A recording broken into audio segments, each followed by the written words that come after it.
Ayo! Welcome back to another Final Fantasy VII Ever Crisis video. Thank you so much to those who have subscribed and to everyone who watches my videos. In today's video, I'll be doing a basic power guide. This video will be useful to new players and players that have had really bad luck on their draws. I will show you how to increase your power so that you can take on higher level content. So sit back, relax, and enjoy the video.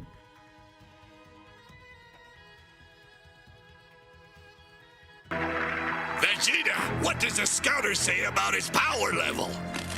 It's over 9,000! What, 9,000? So some basic housekeeping first. Most experienced players will know this.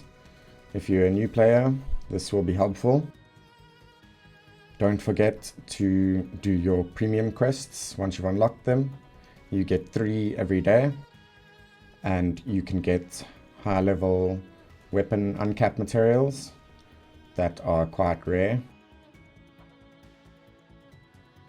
You can also get character memories from all characters in the game. Also, make sure to keep on top of your chocobos once you've unlocked that. Just make sure that they are not capped out and you are collecting materials and sending them on expeditions. You can get materials for upgrading characters and materia.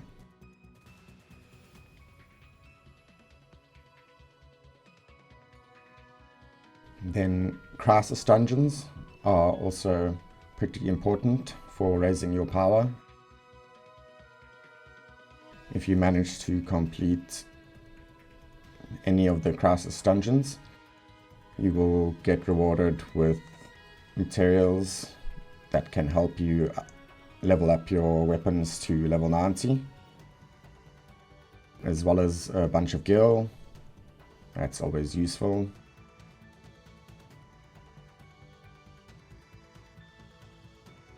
You can see you get mithril and grindstones. That'll just help you with upgrading your weapons.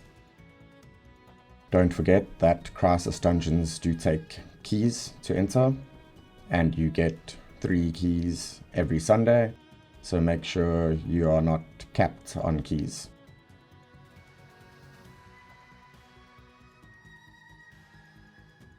The next thing that is quite important for power is the battle tower. You want to do as much of this as possible, especially level 20 and above, because they reward you with character memories. Battle tower is your primary source of character memories, so you can unlock those juicy stream nodes. You can also go as far as you can. You can see here I've done plenty of floors that are above my recommended power, and they were actually quite easy. So don't be afraid to take on the challenge of quests that are above your power level.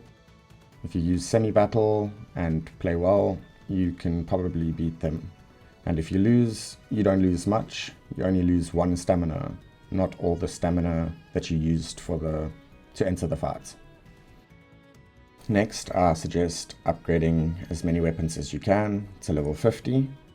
Level 60 requires rarer materials, so getting them to level 50 can help a lot with stats for sub-weapons.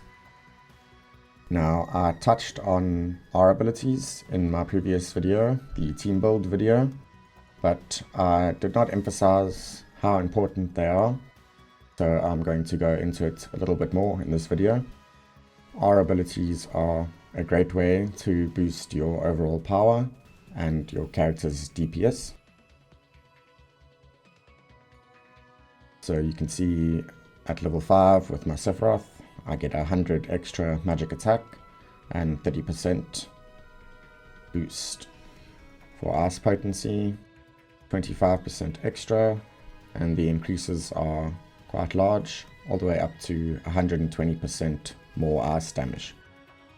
You can look at the R abilities of your best weapons and plan your builds and pulls around that so that you can save resources and draw materials.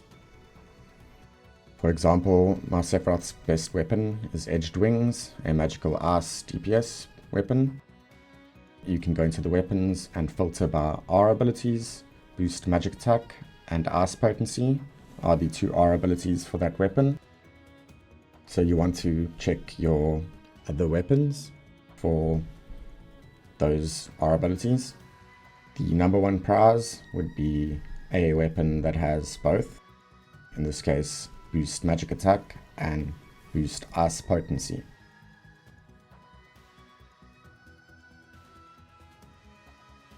Matt's Absolute Royal has boost magic attack and ice potency.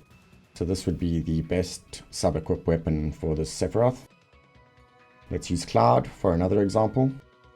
If you have Cloud with the Murasame Battle Guard, just for example, and the Murasame, you'll see you have boost attack and boost lightning potency. You use the same concept here for his secondary weapon and sub weapons. You want to filter it by his R abilities. So in this case, boost physical attack and boost lightning potency.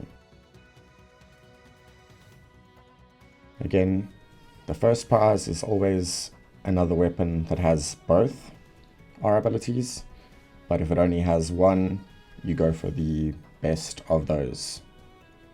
So here I'm looking through the weapons that has physical attack and ice, and you can use this information to strategically plan your pulls and upgrades. Here I found Broadsword Axis for Matt, which has both the stats I'm looking for to upgrade my main character, Cloud. So I would wishlist this weapon and try to get a 5-star and enhance it. Specifically for this build for Cloud, it will be the best weapon to pull for and enhance, because it will give him that boost physical attack and lightning potency R ability boosts. You can do this for any character and any weapon that you want to choose as your main DPS. One last example, let's say you only got red, you only got the Rage Collar is your only 5-star. So you'll look at it, boost attack, boost fire potency. You'll see level 4 and level 2 of each. You can see the stat increases. So again, you can do this for any weapon or any character. It's just a general guide of how you should focus your upgrades for a specific character or weapon to raise your power as much as possible. So let's say again, your only good weapon, your only 5-star, for example, is this Rage Collar. So you're looking at attack and fire potency. You're going to be doing the same as what I just did. For the sub-weapon, if you don't need a specific command ability for a boss, you can filter by R ability and you just choose those stats of your main character's main weapon. This time I only have one and it only gives boost attack. That'll still be helpful, so I'm going to equip that.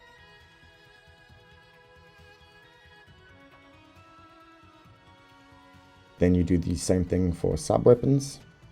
You can see now my boost attack has gone up from level 4 to level 5. So again, filter by R ability, choose the 2 stats of your main weapon. In this case, boost attack, boost fire potency.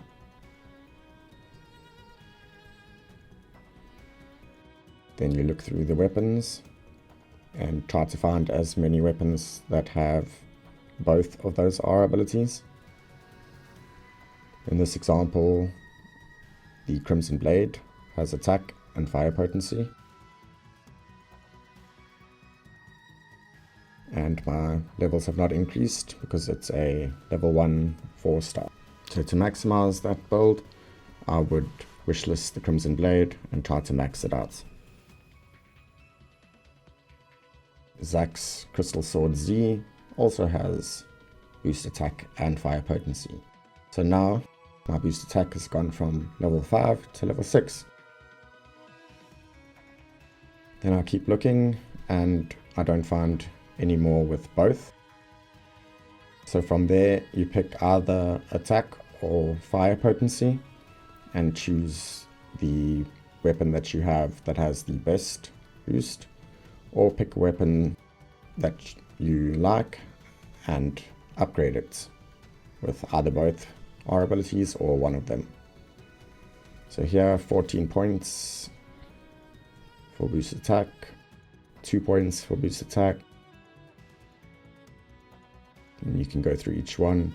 This one has 20 points. And I don't really have other fire potency, so I'm going to take the boost attack. And now you can see my boost attack R ability is at level 7. From level 4, which gave me 50 of each attack and a 10% boost, all the way to level 7, which gives me 50 of each and a 25% boost. A big increase in power.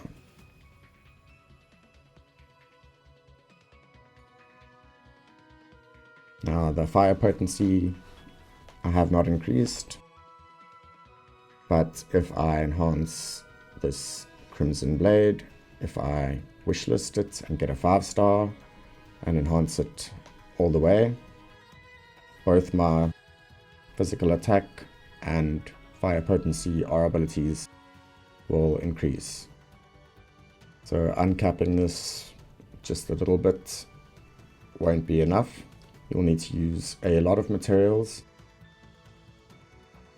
for uncapping and leveling up to get the weapon to at least level 60 to unlock the second R ability, and then you would want to max it out even more to raise the points that you get. You can see it takes a lot of materials, and you should use the information to plan your pulls and enhancements. So if this was 100% what you wanted to go for, you wanted red to be your main DPS with boost attack and fire potency, you would wishlist Sephiroth's Crimson Blade and Zack's Crystal Sword and max them out. And at that point, your boost attack will be more than high enough, so you could even switch out the third weapon to work on other R abilities, like more fire potency. The last thing I want to go over is if you are a relatively new player with summons unlocked, or if you just had really bad luck on pulls, you can focus on enhancing summon weapons. They are the easiest to max out at the moment because you can get a lot of them, although it will require a lot of stamina. So Glenn's Inferno Grave, Zack's Ifrit's Sword from Ifrit, Cloud's Shiva's Blade, and Barrett's Shiva Cannon from Shiva. The R abilities on these are not the greatest, but can still be very useful. And from Rama, you get Lucia's Rifle of Levin, and also Aerith's Rama's Staff. So as I said, if you're super unlucky and you really just need stats, maxing out summon weapons will give you those stats and raise your power quite a lot. From normal modes, you can get 3-star and 4-star summon weapons. And from hard, you can get 5-star, 4-star, and 3-star summon weapons. Same thing with Ifrit and Rama. And of course, if you already have the weapon, you will get weapon parts instead. And you will need to collect quite a few of those to upgrade your weapon. So again, it'll cost quite a bit of stamina, but is the easiest way right now to max out a weapon. Here you can see I have 239 Shiva's blade parts. It's 200 per overboost. So I can go into the weapons, Shiva's blade, I can enhance it, overboost, use the 200 parts, and overboost it. It is much easier to get multiple copies of the summon weapons right now, and if you are desperate for power, spend a bunch of stamina and max those out. Thank you so much for watching. See ya.